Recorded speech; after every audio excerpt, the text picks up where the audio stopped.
தேவத கண்ணில் திரு தூண்டிலை பார்த்தேன்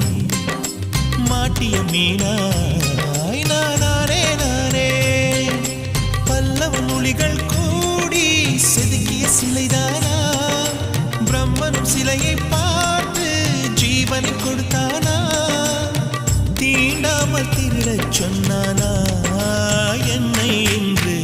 இதயத்தை காணவில்லை அது தொலைந்தும் நான் தேடவில்லை